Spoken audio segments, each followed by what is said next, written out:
السلام عليكم ورحمة الله وبركاته. الإخوة والأخوات الكرام، أهلا ومرحبا بكم في خاطرة إيمانية جديدة. هل تخيلت يوم إنك تصحى وتلاقي نفسك في مكان ما فيهوش خوف ولا وجع؟ مكان ريحته مسك وصوته سلام ونوره من غير شمس. ده مش حلم، دي الجنة، دار السلام اللي ربنا وعد بيها الصابرين اللي تعبوا هنا علشان يرتاحوا هناك. تخيل معايا كده إنك صحيت من نومك بس مش في بيتك ولا في دنياك. صحيت على نسمة ريح بتطبطب على قلبك وريحة ريحان بتملأ روحك. تفتح عينك تلاقي سما ما فيهاش شمس بس منورة بنور ملوش وصف، وتسمع خرير نهر بيجري وصوت سلام جاي من بعيد يقولك سلام عليكم بما صبرتم فنعم عقبى الدار. تفتكر وجعك وتضحك عليه، وتفتكر دموعك وتقول الحمد لله على كل لحظة وجعتني علشان أوصل هنا. دي الجنة اللي لو لمست إحساسها مرة عمرك ما هتحب غيرها أبدا. إحنا النهاردة مش هنوصف الجنة بالكلام، إحنا هنعيشها بالقلب وهنعيشها كمان بالروح. وقبل ما نبدأ رحلتنا حبيت أفكر حضرتك تعمل لايك وتشترك في القناة لو لسه ما اشتركتش، ولو كلامي لمس قلبك اكتب لي في الكومنتات ايه أول حاجة حابب تشوفها في الجنة. ويلا بينا نبدأ رحلتنا. وأول حاجة هنتكلم عنها النهاردة وهي الجنة دار السلام، أول نفس من غير وجع. قال الله تعالى لهم دار السلام عند ربهم. سيدنا النبي صلى الله عليه وسلم قال ينادى يا أهل الجنة إن لكم أن تصحوا فلا تسقموا أبدا، وأن تحيوا فلا تموتوا أبدا، وأن تنعموا فلا تبأسوا أبدا. تخيل أول نفس هنتنفسه جوه الجنة، نفس ما فيهوش ضيق، ما فيهوش خوف، ما فيهوش يا رب خلينا ارتاح. صوت السلام مال المكان والسكينة نازلة كأنها حضن من نور. ريحة ريحان تطبطب على روحك وتهمسلك وتقولك تعبت كفاية استريح. القلوب مطمئنة والعيون بتضحك، كل حاجة حواليك بتقولك اطمن ده وقت الراحة. وهحكي لحضرتك قصة صغيرة. قال أبو الدرداء لو يعلم الملوك وأبناء الملوك ما نحن فيه من لذة الإيمان لجالدونا عليه بالسيوف، فما بالك بلذة الجنة.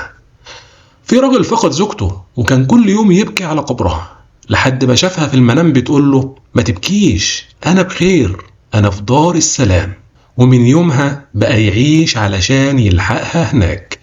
واللي عايز أقوله لحضرتك كل وجع عشته هنا هو طريقك هناك، كل دمعة، كل صبر، كل لحظة قلت فيها الحمد لله هي ريحان هتشمه أول ما تدخل الجنة. فاصبر شوية، ربنا بيجهز لك راحة أبدية وسلام بلا حدود.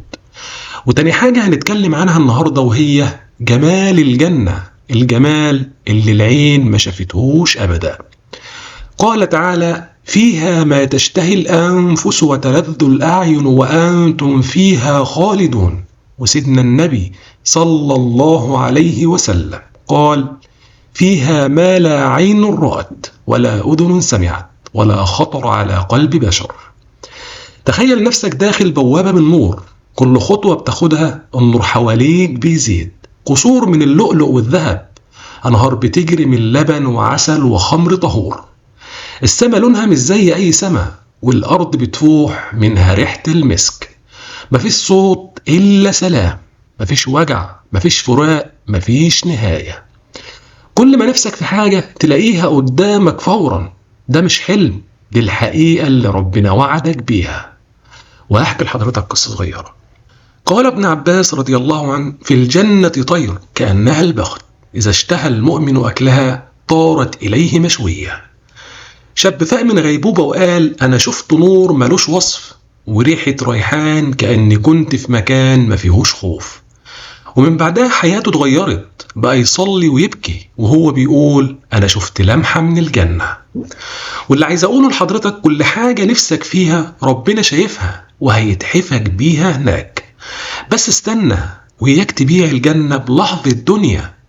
كل سيئة بتبعدك عن النور ده. وكل سجدة بتقربك منه.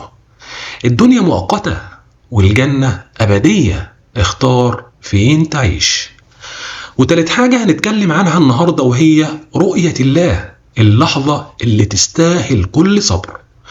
قال الله تعالى: وجوه يومئذ ناظرة إلى ربها ناظرة. وسيدنا النبي صلى الله عليه وسلم قال: إنكم سترون ربكم كما ترون القمر ليلة البدر لا تضامون في رؤيته. تخيل الموقف ده، كل أهل الجنة واقفين وساكتين والنور مالي كل مكان، وفجأة بصرك يقابل أعظم مشهد في الوجود، وجه رب العالمين. تحس قلبك بيدوب من الحنان والنور والجمال، كل همك كل تعبك كل وجعك يختفي، ما تبقاش قادر تتكلم، بس دموعك هي اللي بتحكي عن السلام اللي مالي روحك. وهحكي لحضرتك قصة صغيرة. قال ابن القيم: لو لم يكن في الجنة إلا رؤية وجه الله لكفى بها نعيما أبدا. في شاب كفيف قبل وفاته قال: أنا مش زعلان إني ما شفتش الدنيا، أنا مستني اللحظة اللي أول حاجة أشوفها فيها تكون وجه ربنا. ومات وهو مبتسم كأنه فعلا شافه. واللي عايز أقوله لحضرتك، اسأل نفسك: أنت بتصلي ليه؟ وبتتوب ليه؟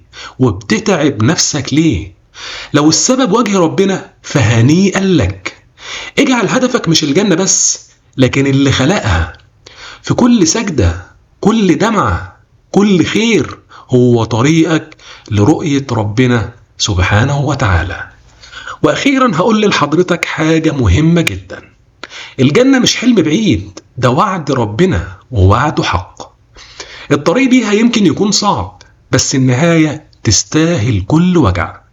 يمكن تكون دلوقتي موجوع أو مكسور وحاسس إنك لوحدك، بس صدقني مفيش وجع بيروح عند ربنا هدر.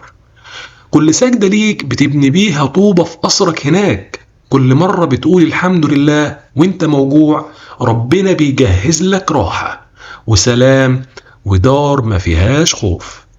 الجنة مش للي ما غلطوش، لكن للي غلطوا بس رجعوا وقالوا يا رب سامحني. الجنة دار المنكسرين اللي ربنا جبرهم، فخلي قلبك متعلق بيها، عيش ليها واشتاق ليها، واوعى تسيب دنيا فانية تبعدك عن نعيم باقي. اللهم اجعلنا من الذين يسمعون عن الجنة فيشتاقون لها، ومن الذين يشتاقون لها فيسعون لها، ومن الذين يسعون لها فيدخلونها برحمتك يا أرحم الراحمين. آمين يا رب العالمين.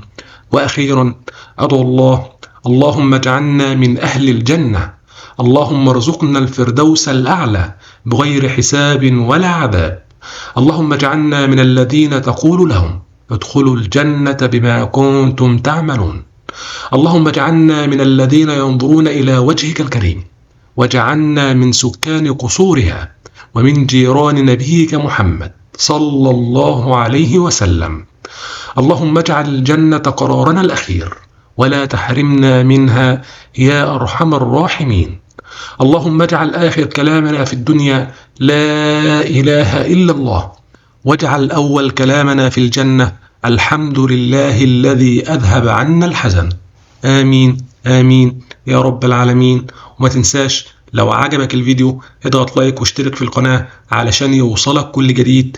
ودلوقتي بعد ما سمعت أوصاف الجنة قل لي بصراحة نفسك تعمل ايه النهاردة علشان تبقى من أهلها؟